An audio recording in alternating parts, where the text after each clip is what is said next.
বিভিন্ন জায়গায় বৃষ্টির জন্য নামাজ পড়া হচ্ছে, কিন্তু তাও বৃষ্টি হচ্ছে না। এতে করে আমরা কি বুঝবো? আল্লাহ কি আমাদের উপরে নারাজ?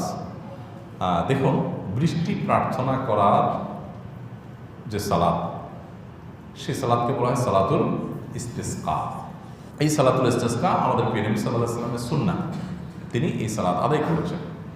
অতএব বৃষ্টি প্রার্থনার নামাজ আমরা আদায় করব, পড়ব। বৃষ্টি আসুক অথবা না আসুক, আমরা আল্লাহর কাছে দোয়া করব, আল্লাহ আমার দোয়া বাহ্যিক দৃষ্টিতে কবুল করুন অথবা না করুন। কেন? একটা জিনিস চেয়ে যদি নাই পাই তাহলে চাইবো কেন? কারণ হলো, এটা দুনিয়ার মানুষের কাছে চাওয়া নয়। দুনিয়ার মানুষের কাছে চেয়ে যদি আমি না পাই তাহলে চেয়ে অযথা নিজেকে ছোট করবো কেন?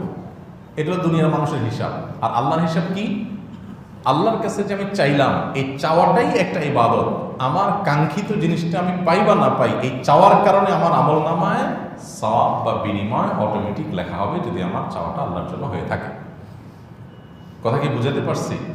দোয়া করাটাই একটা কি ইবাদত।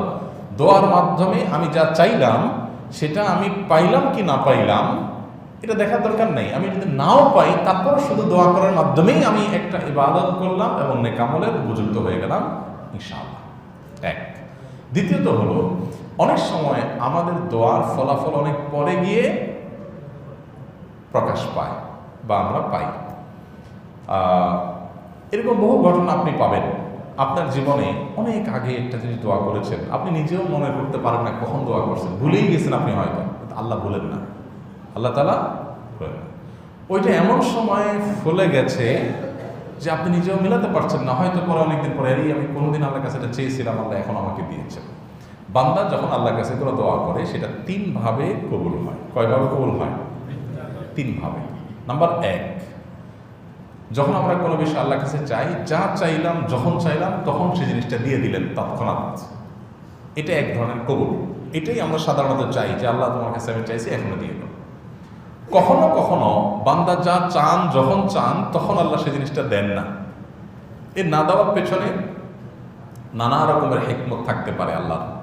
তার ভিতরে একটা হলো, আমি এই মুহূর্তে চাইলাম আল্লাহ আমার এই জিনিসটা দরকার, ওই জিনিসটা হইলে আমার মনে হয় আমার অনেক উপকার হবে, কিন্তু আল্লাহ জানেন এই মুহূর্তে এটা আমার না হলে বরং উপকারটা আরো বেশি হবে। কত অ্যাঙ্গেল থেকে বিষয়গুলোকে ভাববার সুযোগ আছে, দেখবার সুযোগ আছে। তো সেই জায়গা থেকে আল্লাহ তাআলা আমার কাঙ্ক্ষিত বিষয়টা এখন দিলেন না, একই জিনিস একটু পরে দিলেন, একটু দেরিতে দিলেন। এটা দোয়া কবুলের আরেকটা উপায়। তাহলে একটা হলো, যখন যে অবস্থা চাইলাম তখন সেটা আমি পাইলাম, এটা দোয়া কবুলের একটা উপায়। আরেকটা দোয়া কবুলের পদ্ধতি হলো, আমি চাইলাম এখন, আল্লাহ দেন 2 মাস পর, 2 দিন পর, 3 দিন পর।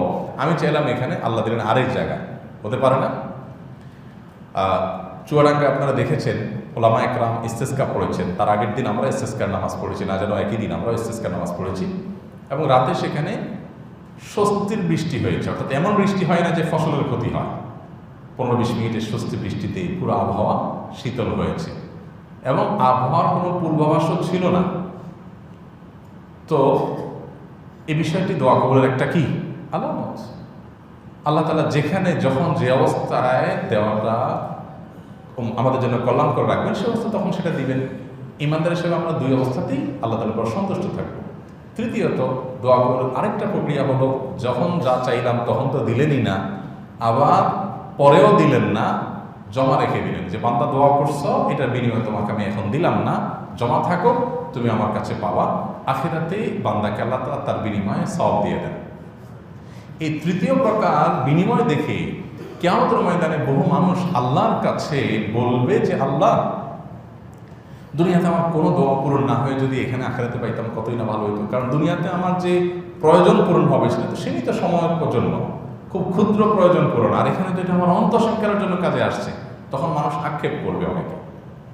এই জন্য ভাই, ঈমানদারের বিষয় সম্পর্কে নবীজি সাল্লাল্লাহু আলাইহি ওয়াসাল্লাম বলেছেন, আজাবান লিআমরিল মুমিনি ইন্না আমরাহু কুল্লাহু খায়র। ঈমানদারের পুরো জীবনটাই হলো আপনার সারপ্রাইজিং, পুরো জীবনটাই হলো তার জন্য আনন্দের, এবং তার হারাবার কিচ্ছু নেই ঈমানদারের। কারণ ইন আসাবাহু খায়রুন, ঈমানদারের জীবনে যদি ভালো কিছু আসে, শাকার আসে, আল্লাহর কাছে শুকরিয়া আদায় করে, তাহলে ভালো কিছুও পাইলো বা শুকরিয়া আদায় করে সওয়াব পাইলো, ডাবল।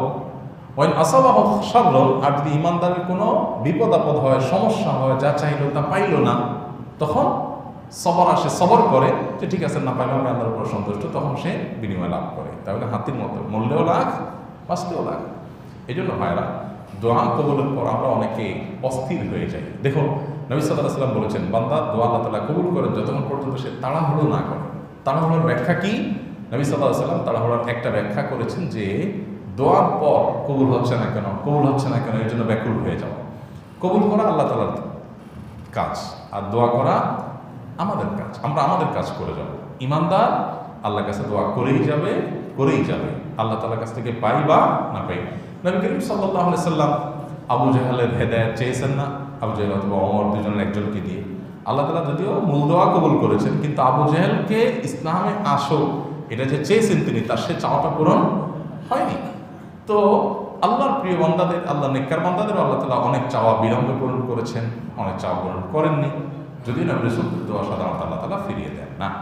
তো যাই হোক, এই জন্য ইস্তিসকার নামাজ আমরা পড়বো, পড়ে আমরা সওয়াব লাভ করবো, বৃষ্টি পাই বা না পাই।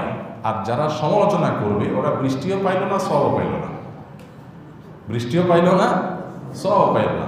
ইমানদার একদিকে আল্লাহর কাছে দোয়া করবে, আরেকদিকে দাওয়াই নিয়ে এসে দৌড়াবে।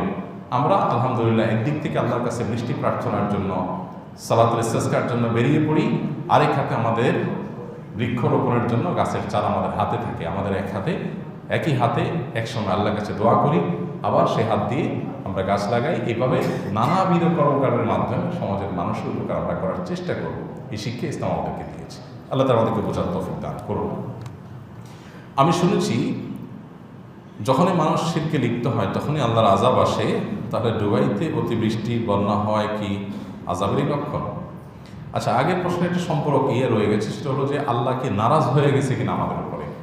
তো এখানে একটু বলতে হয়, অবশ্যই ইমানদার দোয়া কবুলের তিনটা সম্ভাবনার কথা যেমন মাথায় রাখবে, ঠিক এটাও মাথায় রাখা উচিত যে হয়তোবা কোনো কারণে আল্লাহ তাআলা আমার উপর অসন্তুষ্ট, যেজন্য আমার দোয়া কবুল করেননি তৎক্ষণাৎ। তো সেজন্য আমি নিজেকে সংশোধন করার চেষ্টা করব, আত্মপর্যালোচনা করব, আত্মশাসন করব, নিজের প্রতি ফোকাস দেব যে আমার ত্রুটির জায়গাগুলো কোথায়। অবশ্যই আমরা সেই দৃষ্টিকোণ থেকে দেখব যে আমাদের কোনো গুনাহের কারণে হয়তো আল্লাহ